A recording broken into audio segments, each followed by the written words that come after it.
Welcome to another edition of the Plan Well podcast, hosted by owner and attorney of Cary Estate Planning, Paul Yokovitis. Hey everybody, it's Paul from Cary Estate Planning. Welcome back to the Plan Well podcast. And today we have episode 9 of the podcast. Today is a solo episode, no interviews. We're going to be talking about a topic that is getting, increasingly more important recently, especially, as 2020 progresses and things, don't go the way that you expect them to. First, it was COVID and job loss and the uncertainty of the virus and how it spreads and those sorts of things and the impact on our day to day. And some people, not everyone, but some, have a tendency to sort of retreat and, try to sort of wall off themselves from problems. And so today I wanted to talk about personal responsibility or accountability or whatever you want to call it. It's basically having control of what you can control and taking control of your actions and your abilities in the moment to resist what's going on around you. And so today the topic is personal responsibility. So the whole general theme of that is that you are only able to do so much, but you can do exactly what you're able to do. And doing that can help you make sense of what else is going around you. It can help you focus less on the anxiety of the future. It can help you focus more in the moment, improve yourself, improve your circumstances, and improve the lives of your loved ones. But also can help you protect against potential negative situations in the future by preparing today. And so a term that we will often use in estate planning is that, failing to plan is planning to fail. And that has a lot to do with personal responsibility. And so the general theme is you're going to take a look at your situation and see where it's doing well and where it's not, given the uncertainty around you, and take affirmative steps to improve what you can improve and control what you can control. And so the point there is that you're essentially pushing back against uncertainty by creating some certainty. And the certainty is in the moment. It's in what you're able to do moment by moment, day by day, while you're living, while you're here, while you're able to make the plans, while you're able to execute the plan, while you have control over your own actions. And so instead of trying to, make everything better for everyone, you're essentially focusing on the now. You're focusing on your small steps that can lead to a big change overall. So today I wanted to talk about 5 qualities of someone who has personal responsibility generally, right? It's not thinking of any specific person, me, you, anyone in particular, but these are 5 qualities that would often be seen in someone with personal responsibility. And the first is awareness. And that's going to be awareness of your circumstances, awareness of what your responsibility, and then how your actions can impact your situation. And so that's an objective standard. I mean, you're basically, taking yourself out of your own head and thinking about, what can I do in this moment to improve my current circumstances or the circumstances for my people, whether that's your family or your coworkers or your team.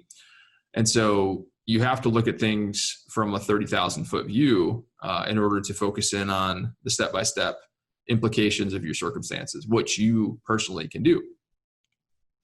The next quality is humility, and that's essentially being honest with yourself, stepping away from your pride, admitting when you've made a mistake, and that you're human and that you're mortal and that you're not invincible. And that's everyone. That has nothing to do with you in particular. You're not unique in that respect. Everyone is fallible. Everyone makes mistakes, and everyone's vulnerable. And so it's taking a step back. It's being objective and honest with yourself to view your circumstances as they actually are, instead of how you're maybe painting them to be in your own, internal monologue or your own self-talk. The third is going to be courage. And so courage means, accepting your failures, identifying what it is that you're afraid of, and then accepting the unknown and challenging those fears. So if there's something specific like a lack of certainty or a lack of education or just a general lack of awareness of certain circumstances that you find yourself unable to deal with, it's essentially taking a step back and viewing those circumstances objectively and seeing what you can do to face that fear and overcome that fear, and being able to essentially power through it and, meet the fear with a challenge, right? Your courage is taking a step past or through the fear. The fourth quality is persistence, and that's essentially confronting struggles and powering through them. It could be transcending small failures and resisting complacency. It's very easy for people to set goals and not reach them because they lose interest, or the reaching of those goals, the steps that it takes to get there, become too hard. Some people, sort of sit in a sedentary mode, and they basically are comfortable in their comfort. And so persistence is essentially trying to get you out of that comfort zone and get you marching toward completion of the goal, whatever that should be. And that's always going to be unique to you, but it's essentially meeting resistance and powering through it. And then the fifth quality is going to be organization, because you don't know where you're going or how to get there unless you know where you're going, right? If you're in point A, what does point B look like and how can we get there?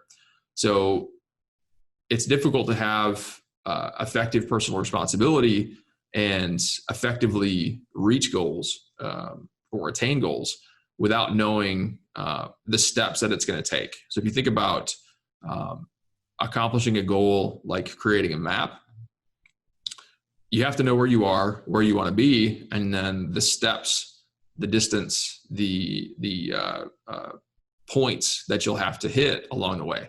So planning ahead is essentially not waiting until the last minute. It's creating a task list. It's creating doing some research. It's seeing what you can learn on your own without or prior to reaching out for help to make you more educated in your process or in your planning. It's reducing things to writing. It's utilizing a calendar or an organizer of some sort. But it's essentially putting the steps in place, right? You don't really know what steps you have to take without planning ahead for those steps. So whatever that looks like for you, it's getting organized by creating a strategy. So that can be a lot of different things for a lot of different people. Sometimes that involves seeking help, like professional service providers, lawyers, financial advisors, CPAs, mortgage lenders, any variety of people who are more, well-versed and educated in that certain topic.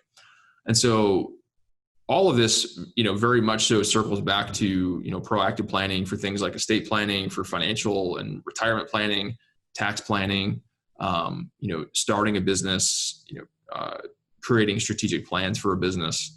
They all sort of resort back to planning ahead and taking responsibility for your role in the overall plan. What can you do in each moment, in each day, to progress further, to tackle that plan and actually accomplish the goal? Because without personal responsibility, without the control over what you can control, you can't possibly expect to reach your end goal. It just doesn't work that way. And so instead of trying to control everything around you and every sort of circumstance and every potential, what if and risk, it's basically, controlling your actions in the moment and seizing upon opportunities and doing what you have to do to make sure that your end of the bargain is satisfied.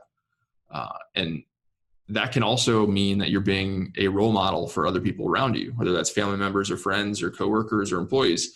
If you're exhibiting these 5 qualities of someone, with personal responsibility, then they may wear off on someone else. They may, inspire them to do the same thing. And so if we're all taking personal responsibility for our own part, then overall the world gets better.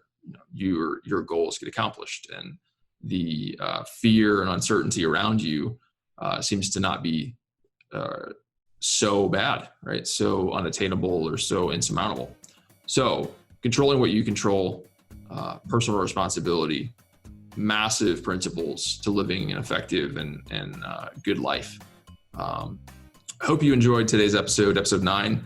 Hope to have you an interview for episode 10, and we'll continue to do this on a weekly basis.